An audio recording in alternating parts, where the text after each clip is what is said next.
갑자기 비상계엄이 얼마 전에 선포되었잖아요. 그러니까요. 진짜 너무 놀라서 변호사님도 잠도 못 주무셨다고 맞아요. 하셨는데 사실 비상계엄령이 뭔지 사람들이 잘 모르잖아요. 전쟁 나는 거 아니야? 이런 생각이 좀 무섭기도 하더라고요.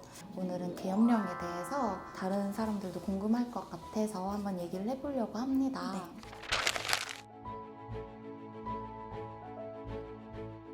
우선 계엄이 뭔가요? 계엄령이 선포되었다라고 하니까 정말 왜 PD님처럼 계엄령이 뭐예요? 전쟁 나나요? 이런 반응이 가장 많더라고요. 일단 계엄이 뭐냐면 대통령은 전시, 사변 등 국가 비상사태가 발생했다고 판단될 경우에 군대를 민간행정이나 사법에 투입하는 조치인 계엄을 선포할 수가 있어요. 이러한 계엄을 선포하는 행정명령을 계엄령이라고 합니다. 좀 궁금해서 찾아보니까 이런 비상계엄 외에도 경비계엄이라는 게 있더라고요. 차이점이 무엇인가요?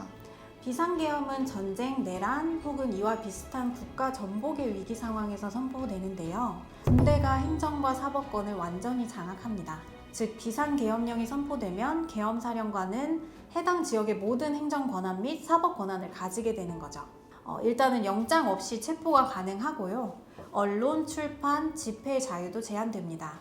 정보 기능이 정상적으로 작동하지 못할 때 군이 민간 영역까지 개입해서 공공질서를 유지하는 것입니다. 경비계엄은 조금 덜 심각한 상황일 때 선포되는데요. 치안이 매우 불안정해서 일반 행정기관만으로는 치안을 확보할 수 없을 때 경비체제나 군사적인 통제가 강화되는 절차입니다. 대규모 집회나 시위가 제한될 수 있고 일부 통행금지가 시행될 수 있습니다. 보통은 특정 지역에서 발생하는 위기 상황을 안정화시키기 위해서 시행되는 경우가 많고 혼란스러운 사회 질서를 회복하는 데 초점이 있습니다. 간단히 말씀드리면 경비계엄보다 비상계엄이 더 강력한 통제권을 갖는 겁니다. 그럼 어제와 같은 비상계엄은 어떤 경우에 할 수 있는 건가요? 계엄령을 선포하기 위해서는 4가지 요건이 필요합니다. 첫 번째는 상황 요건으로 전시 상황에 준하는 국가 비상사태가 있어야 하는데요. 전쟁이 일어나거나 다른 국가가 침입하거나 사람의 힘으로 어찌할 수 없는 천재나 경찰의 힘으로 막을 수 없는 무력사태, 대규모 폭동 같은 게 발생하는 등 비상사태에만 계엄령을 선포할 수 있습니다. 두 번째는 목적 요건인데요. 계엄령을 선포하는 목적이 명확해야 한다는 것이에요. 나라의 혼란을 제압하고 질서를 회복하는 것이 목적이 되어야 하고 정치적 목적으로 사용해서는 안 되는 겁니다.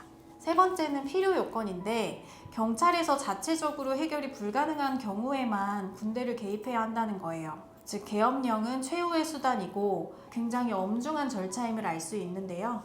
그렇기 때문에 네 번째, 절차적 요건에 따라 계엄령 선포 절차를 지켜야 합니다.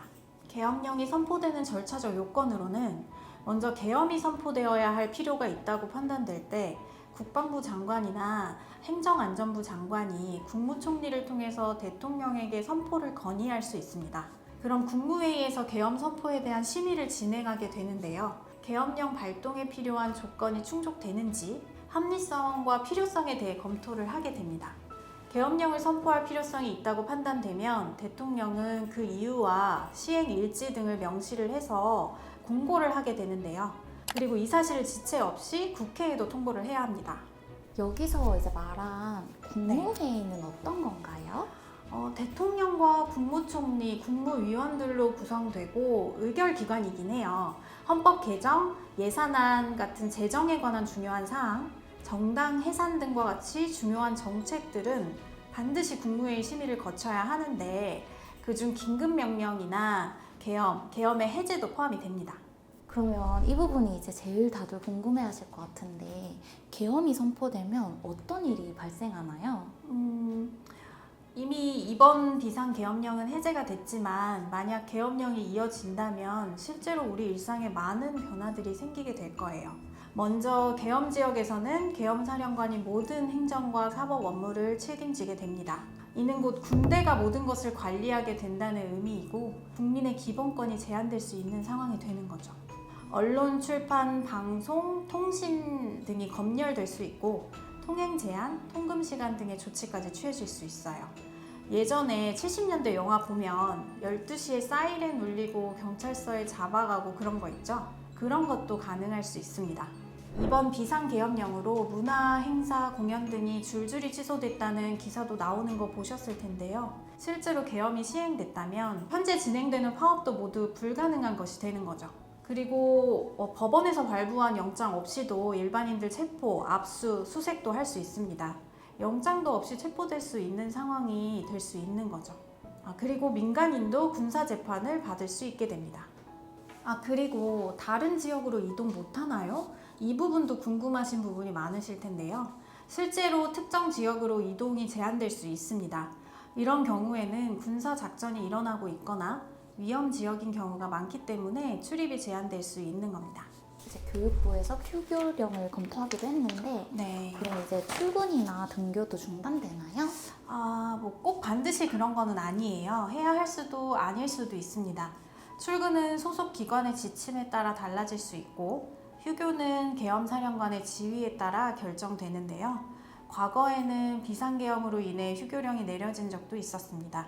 하지만 별도의 지침이 없는 한 정상적으로 진행될 가능성이 큽니다. 그러면 이렇게 계엄령으로 인해서 바뀌는 부분이 많은데 계엄령을 어기면 어떻게 되나요? 일단 비상계엄 시에는 계엄법 제14조에 의해서 처벌되는데요. 3년 이하의 징역에 처해질 수 있습니다.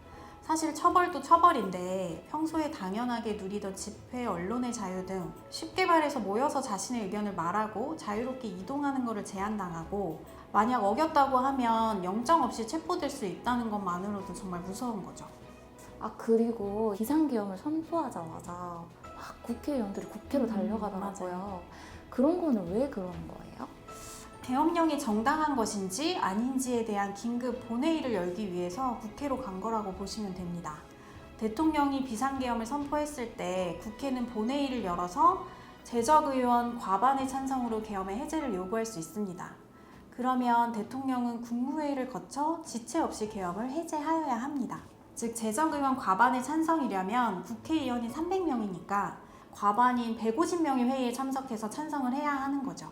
어제 같은 경우는 190명이 참석해서 190명이 계엄 해제에 찬성했으니까 계엄 해제 결의안이 가결된 거라고 보시면 됩니다. 근데 만약에 국회가 이제 계엄 해제를 가결한 거를 대통령이 거부할 수도 있나요? 헌법 제77조 5항에 따르면 국회가 재적의원 과반수 찬성으로 계엄 해제를 요구할 경우에는 대통령은 이를 즉시 해제를 해야 합니다.